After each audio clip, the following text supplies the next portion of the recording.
Hey, welcome to 12 Tone. For music theorists, pop music exists in sort of a weird space. A lot of people really like it, but our traditional models don't seem to do a very good job explaining why. Like, how many times have you seen someone complain that pop music these days is boring because it uses the same 4 chords over and over? I mean, that's a bad take for a lot of reasons. I've already made some videos looking at the harmonic vocabulary of pop, and it's a lot more interesting than you might expect, but even that might be missing the point. It's trying to analyze pop based on the musical values of classical and jazz, but it's not classical or jazz. It's pop, and it has a tool in its tool belt that artists like Beethoven could only dream about. Production. Let's talk about sound.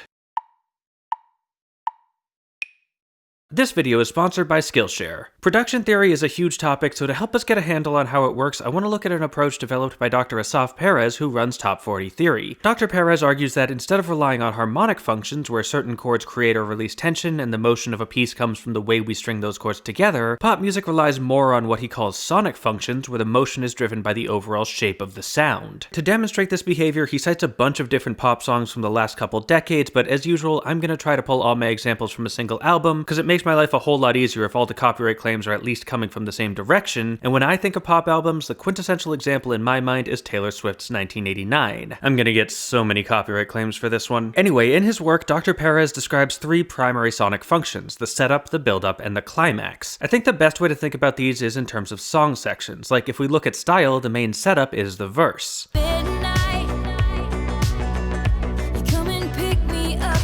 This establishes a baseline for the musical energy. There's a nice groove to it with a syncopated guitar over a strong snare, and Swift's short vocal phrases keep each moment feeling relatively self-contained. Broadly speaking, the setup is where you relax, inviting you into the song and getting you prepared for what's coming next. The second function is the build-up, which takes the form of the pre-chorus. I should just tell you to leave, 'cause I know exactly where it leads, but This is your transition, yanking you out of that energetic baseline and bringing you somewhere new. We'll get into exactly how it does that later, but the key here is that the build-up, well, builds to something. The setup is infinitely loopable. You might get bored of it eventually, but musically speaking, it could feed back into itself forever. The build-up, on the other hand, is directional. It takes you from one energy level to another, and if you've picked up on the pattern, you probably know what comes next: the climax or chorus.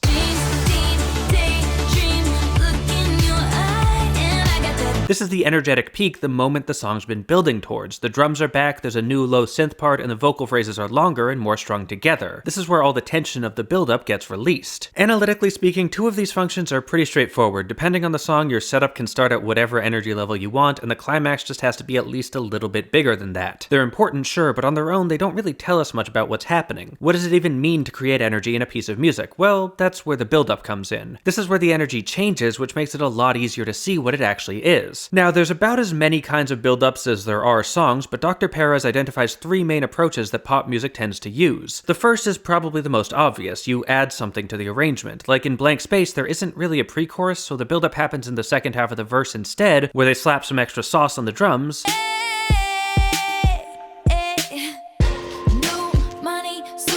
To ramp things up so that while we're not quite at the climax yet, we're clearly going somewhere. This change is relatively subtle, but it doesn't have to be. In fact, I'd argue that in Blank Space, the first half of the chorus also functions as effectively a second build-up, and for that they add in a bunch of stuff like a synth part and some doubling on the lead vocals. So it's gonna be forever, or it's gonna go down in flames, to keep the energy rising even more as it heads into the real climax in the second half. The next approach, somewhat counterintuitively, is to remove something from the arrangement instead. In I Wish You Would, the verse features a fairly busy kick pattern that suddenly disappears under the last line.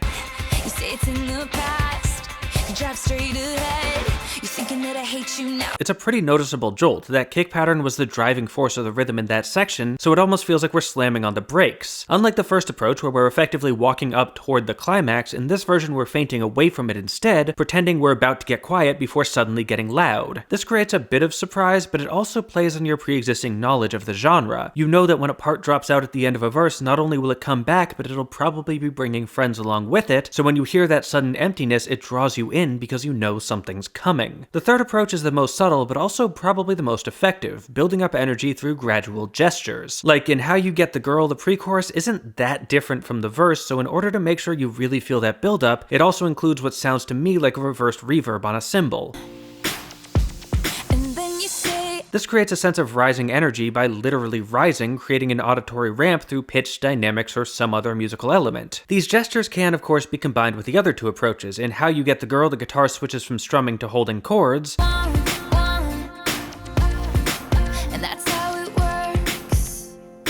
creating a void that gets partially filled by that cymbal thing, whereas I Know Places, which by the way is hands down the best song on the album, goes the other direction, starting the pre-chorus by beefing up the strings and adding a piano arpeggio. It could burn out, 'cause they got the cages, they got the boxes. And finishing it by fading in a distorted guitar sound. And we run To really build that ramp up to the climax. But okay, so far we've basically just given new names to song sections. You already know what verses and choruses are, what do we gain by calling them setups and climaxes instead? Well, to me, the beauty of Dr. Peres' model is that it allows us to separate out the different jobs that song sections can do. The chorus, for instance, wears a lot of different hats. It's the energetic climax, yes, but it's also the narrative heart, the emotional peak, and all sorts of other things, and recent pop music has been challenging the idea that all those different roles need to be filled by the same section. In fact, in recent years, a previously obscure song section, sometimes called the post-chorus, has become a lot more popular. The post-chorus is effectively a bonus round for the chorus, and it serves as a continuation of that section's energy. We can find a basic example of this in All You Had to Do Was Stay, where after the chorus is supposedly over, the instrumental keeps going while Swift repeats the last line a couple more times.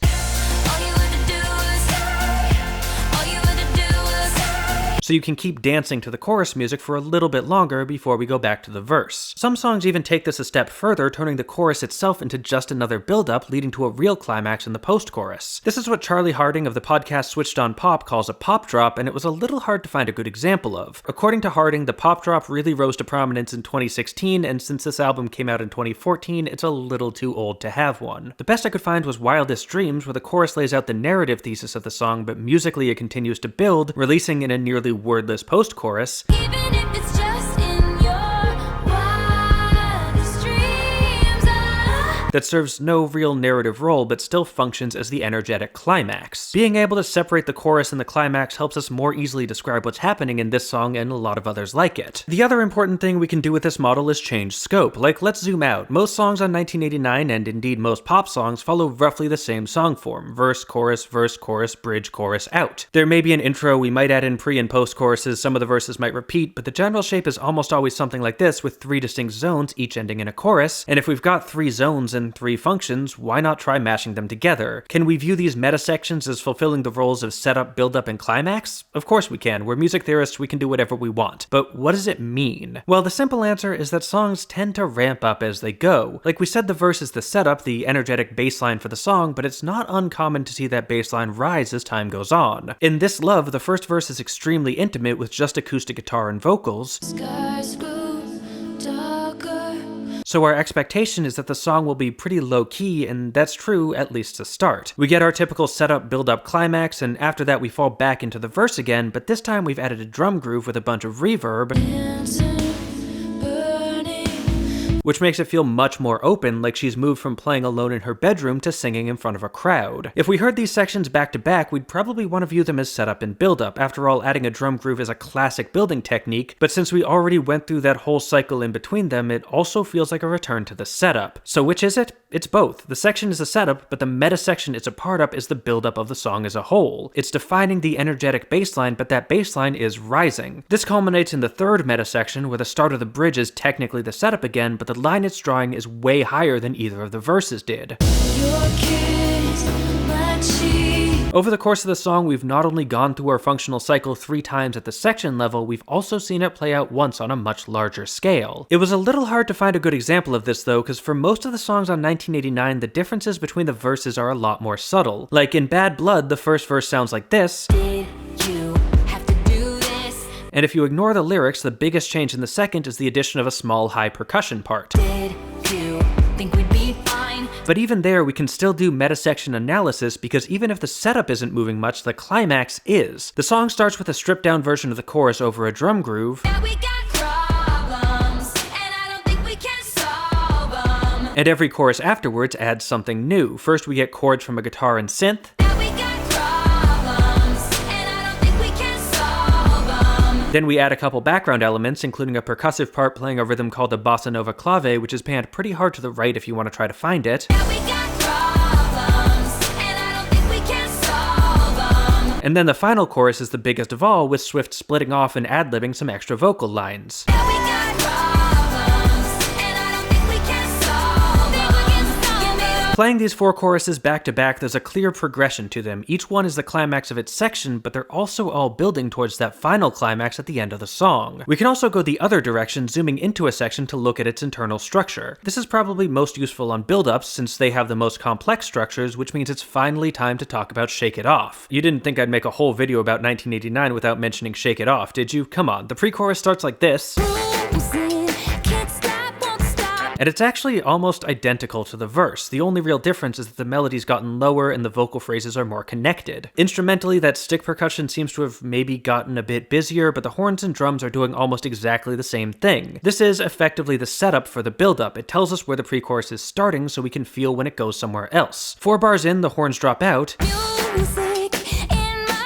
And again, this is the same as the verse, but here it feels different. In the verse, the vocal line is over and the horns trade off with some wordless humming, but here she keeps singing through it, drawing more attention to that void. And remember, removing elements is a classic build-up technique, so this is like a build-up for the build-up. It's where it becomes clear that we're really going somewhere. Finally, the section culminates in a set of claps that serve as a miniature climax, the energetic peak of the pre-chorus, which then launches us into the actual climax in the chorus. The whole thing starts to take on a kind of fractal quality. These claps are the climax of the section, which is the build-up of the meta section, which is the setup of the song. We could probably zoom in further, breaking down the functions within these gestures, or we could even zoom out, looking at, say, the positions of songs on an album, but we have to draw the line somewhere, so I'm gonna say that for most practical purposes, these 3 layers are probably good enough. Which brings me to the big question. Is this new? Well, yes and no. At heart, sonic functions are a way of looking at textures and dynamics, and those have always existed. These same analytical techniques could be easily applied to most rock songs and a lot of classical and jazz too. What's changed though is how important these structures are. The rise of digital audio workstations and other kinds of music technology has given producers a level of control over their sound that earlier artists could only dream of, and they've used that control to create more and more intricate soundscapes. Modern pop songs can consist of dozens or even hundreds of individual tracks all coming together to bring the producer's exact vision to life. It's basically a question of focus. Like, pop music still has chords, so you can do harmonic analysis to it and get meaningful results, but that's not necessarily the most useful lens anymore. On the other hand, classical music has dynamics and textures, so you can do sonic analysis to it and get meaningful results, but we've traditionally focused more on harmony because that's what feels most important in that context. Sonic functions have always been there, but now they're a lot harder to ignore. Learning to use these production tools effectively takes a lot of practice, but if you want to get a head start, Skillshare has an amazing class called Inside the Studio with Grammy-winning producer Focus. He's produced for artists like Dr. Dre, Beyonce, Pink, and Kendrick Lamar, and in his course he walks you through his process of writing and developing tracks, collaborating with artists, and using digital tools to perfect a soundscape. If you want to get into producing, it's an incredible resource, and that's just the tip of the iceberg. Skillshare has thousands of classes on things like songwriting, audio engineering, and all sorts of instruments, plus other non-musical skills like cooking, marketing, and productivity. If you want to check it out, the first 1,000 12-tone viewers to click the link in the description will even get a free trial of Skillshare Premium with full access to their entire library, and if you like what you see, sticking around is super affordable with premium plans starting under $10 a month. And hey, thanks for watching, thanks to our Patreon patrons for making these videos possible, and extra special thanks to this video's featured patrons, Susan Jones and Jill Sundgaard. If you want to help out and help us pick the next song we analyze too, there's a link to our Patreon on screen now. You can also join our mailing list to find out about new episodes, like, share, comment, subscribe, and above all, keep on rockin'.